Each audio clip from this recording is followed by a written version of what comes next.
Bonsoir à toutes et à tous, il est 22 heures. Bienvenue dans cette édition dont voici les faits saillants.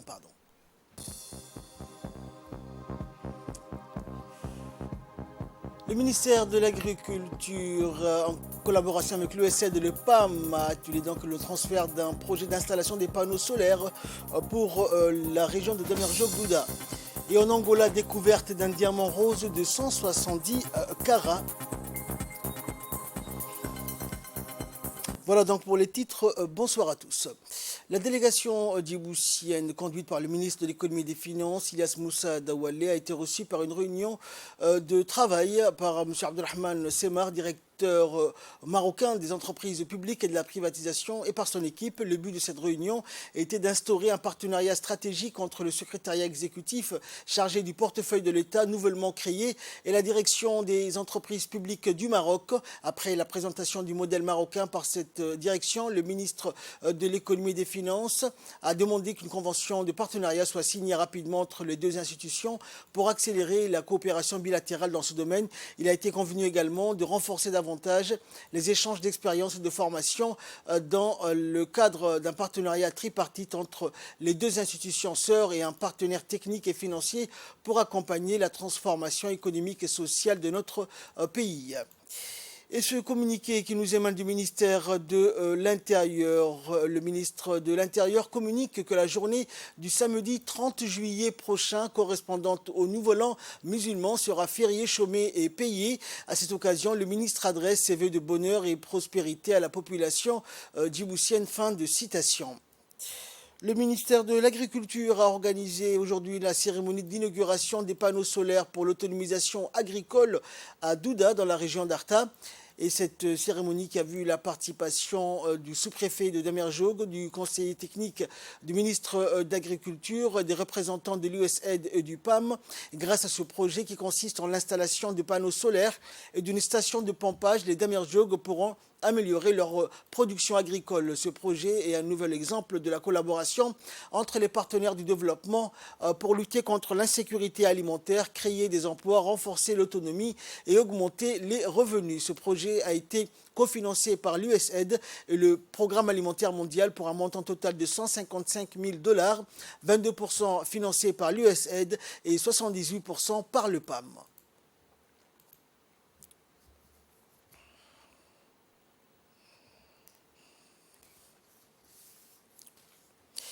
Le chef d'état-major général des armées, le général de corps d'armée Zakaria Cheikh Ibrahim, a décoré de la médaille d'officier de l'ordre national de la Grande Étoile de Djibouti ce matin à l'hôtel des officiers des armées le général de division aérienne Stéphane Dupont, commandant des forces françaises stationnées à Djibouti, arrivé au terme de sa mission. Et quant au colonel Hugues de Roquemorel, attaché de défense auprès de l'ambassade de France à Djibouti, il lui a été décerné la médaille de commandeur de l'ordre national du 27 juin. Le général Stéphane Dupont a pris le commandement du Comfort le 1er septembre 2020. Et durant sa carrière militaire, le général Dupont a déjà effectué un séjour de 2010 à 2012 à Djibouti en qualité de commandant de la base aérienne 188 des FFDJ. Cérémonie donc, qui a été présidée par le ministre de la Défense chargé des relations avec le Parlement, Hassan Omar Mohamed Burhan, et qui a vu donc la participation des forces de défense et de sécurité du pays. Cette cérémonie a été également l'occasion de remercier et féliciter le général de division aérienne Stéphane Dupont, Comfort descendant, pour sa mission achevée avec succès durant son séjour à la tête des forces françaises stationnées à Djibouti. Au cours de l'entretien, le chef d'état-major général des armées n'a pas manqué de souligner les efforts consentis par le général Stéphane Dupont et le colonel Hugues de Roquemorel pour le rehaussement des relations de coopération, d'échange militaire et le partenariat stratégique entre les deux armées. En guise de reconnaissance pour le travail remarquable réalisé, il a été rappelé que le général Stéphane Dupont a été distingué par l'attribution de la médaille de l'officier de l'ordre national de la Grande Étoile de Djibouti, et le colonel Hugues de Roquemorel s'est vu attribuer la médaille de commandeur de l'ordre national du 27 juin.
Et lors de cette cérémonie, le général de division aérienne Stéphane Dupont s'est dit honoré d'être distingué. Nous l'écoutons. Fierté du travail accompli ensemble et je voulais vous remercier de la confiance accordée, de nos relations entre nous, de nos entretiens, de nos discussions franches. Mais c'est important qu'on puisse se parler et on l'a fait en toute confiance.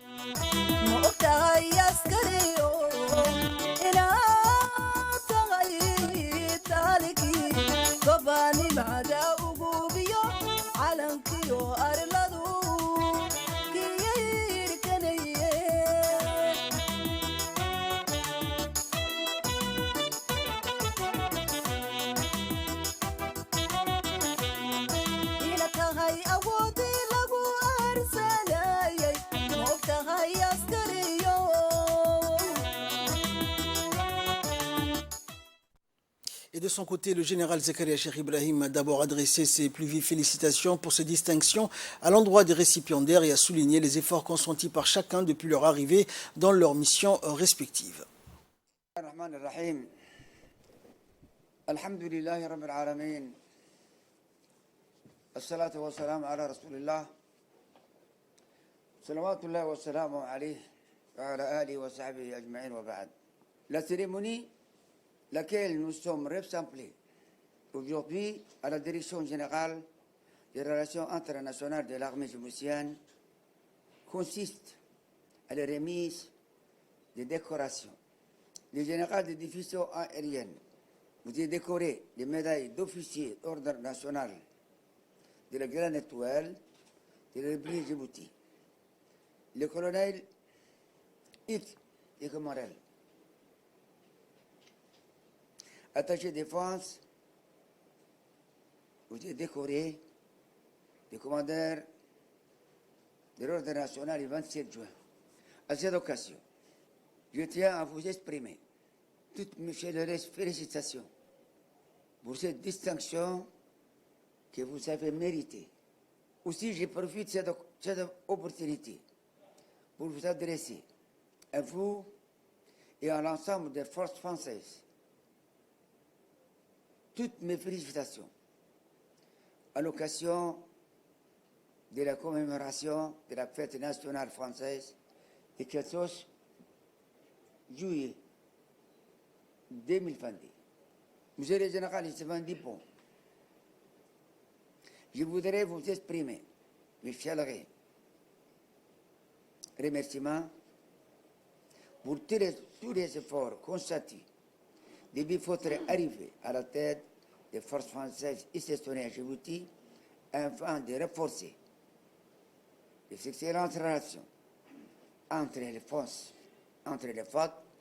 et les FDJ. Je tiens aussi à souligner votre soutien permanent. Durant votre séjour, mon général, à Djibouti, nous avons travaillé étroitement et tissé ensemble des liens amicaux. Également, vous avez accompli un travail remarquable qui a permis à raffermir les liens de collaboration entre nos deux forces amies. Depuis votre prise de fonction en tant qu'attaché de défense ou attaché militaire et chef de la mission de coopération, vous avez œuvré efficacement pour rehausser les relations amicales entre l'armée djiboutienne et l'armée française. Les relations exceptionnelles entre Djibouti et la France doivent être davantage renforcées dans l'intérêt commun de nos deux pays. J'espère que vous avez gardé un très bon souvenir à notre pays et je compte sur vous, une fois de retour dans votre pays, pour être nos ambassadeurs afin de maintenir et de consolider davantage nos bonnes relations. Je vous souhaite, à vous et à votre famille, un bon retour en France, plein de bonheur, de santé, des joies familiales. Je vous souhaite aussi, tous les deux, un bon avenir dans votre nouvelle fonction en France. Dans l'actualité toujours, dans le cadre de la mise en œuvre des activités de prévention contre le paludisme, le programme national de lutte contre le paludisme a procédé au lancement officiel de la campagne de distribution massive et gratuite de moustiquaires imprégnés d'insecticides dans la commune de Balbala et dans les quartiers de PK12, Warabale, Cité Nassib et Hayablé. L'objectif est d'assurer qu'au moins 80% de la population à risque de paludisme de dormir sous une moustiquaire. Pour rappel, le ministère de la Santé avait déjà distribué des moustiquaires dans les communes de Razdika et de Boulaos. Au cours de cette campagne de porte à porte, les moustiquaires vont être distribués sur plusieurs sites situés dans ces quartiers. Et associés à d'autres moyens de prévention, la moustiquaire imprégnée d'insecticides est considérée comme le meilleur rempart contre le paludisme. L'utilisation de ces moustiquaires constitue un des moyens de lutte antivectorielle les plus efficaces qui sont préconisés par le ministère de la Santé dans le cadre de la stratégie de riposte multisectorielle contre le paludisme. La campagne de mars de distribution des MILDA de mousquetaires imprégnés d'insecticides à longue durée d'action, édition 2022, et sur les instructions de son Excellence, le ministre de la Santé et les équipes du ministère de la Santé ont procédé à la distribution de mousquetaires imprégnés d'insecticides à longue durée d'action dans la commune de Boulaos, et plus particulièrement dans les zones les plus touchées. Et en fait, chaque équipe opère dans une zone bien délimitée, ou par jour, qu'en attribuant par jour, avec des cartes. Et grosso modo, les activités de terrain se sont déroulées dans le calme absolu comme prévu et avec la collaboration de la communauté et des leaders communautaires. Nous remercions infiniment le ministère de la Santé et plus particulièrement son Excellence Dr Ahmed Roblé. Deuxièmement, les leaders communautaires qui ont activement contribué à la réalisation de cette activité. Et enfin, sans oublier les équipes du ministère qui opèrent au terrain. Le Palais du Peuple a abrité la deuxième session de l'atelier en ligne organisé par le ministère de la Jeunesse et de la Culture en collaboration avec l'UNESCO. Cet atelier en ligne portant sur l'étude de faisabilité des sites potentiels de Djibouti pour la nomination est la suite d'un premier du genre qui s'est déroulé au Palais du Peuple le 15 juin dernier. Les discussions entre les experts djiboutiens et ceux de l'UNESCO se sont focalisées sur les voies et moyens permettant de promouvoir une dynamique d'arsenal juridique et socioculturel en vue de la protection des patrimoines naturels et culturels de Djibouti. Et le conseil technique du ministère de la Culture a indiqué que les démarches entreprises par la République de Djibouti en guise de préservation et de sauvegarde des sites potentiellement classés comme patrimoine naturel, culturel et archéologique.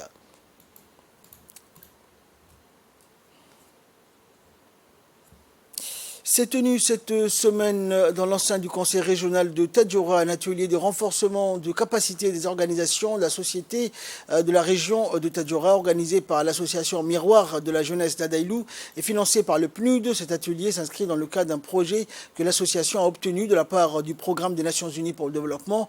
La formation a été dispensée par Ahmed Ali Dimbio, expert qui a une expérience dans le milieu associatif.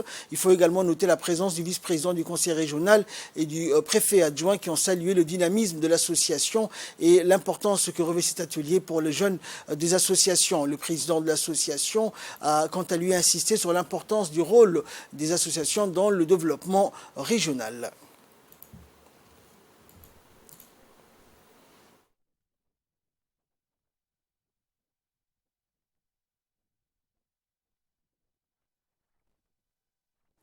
Nous sommes ici aujourd'hui pour un atelier de renforcement des capacités des organisations de la société civile dans la région de Tadjoura, qui a été financé par le PNUD et soutenu par le conseil régional de Tadjoura. L'association MJA exerce différentes activités dans les différents domaines. Surtout pendant l'été, lors de grandes vacances, l'association permet d'organiser des tournois et de plusieurs choses. Notre association œuvre maintenant 6 ans dans la sous-préfecture de Daïlou et aux alentours. Elle a, depuis sa création, réalisé de nombreuses activités, comme l'inauguration d'une bibliothèque communautaire à Daïlou. Nous sommes heureux que les associations puissent bénéficier de formations ou des ateliers de tel type, parce que le rôle des associations est très important dans le développement de la région. La région a vraiment besoin de l'action des associations pour que des projets territoriaux puissent se réaliser. Et enfin, dans le cadre de la revitalisation, du suivi et évaluation de la déclaration des services aux citoyens et du développement des compétences en leadership, un atelier a été organisé en faveur des cadres des services déconcentrés et décentralisés de la région de Dikil. Cette séance a permis d'échanger sur les défis de la réforme de l'administration et sur la nécessité de fournir aux usagers un service public de qualité, mais également de faire émerger une atmosphère favorable aux bonnes collaborations entre l'administration décentralisée et déconcentrée.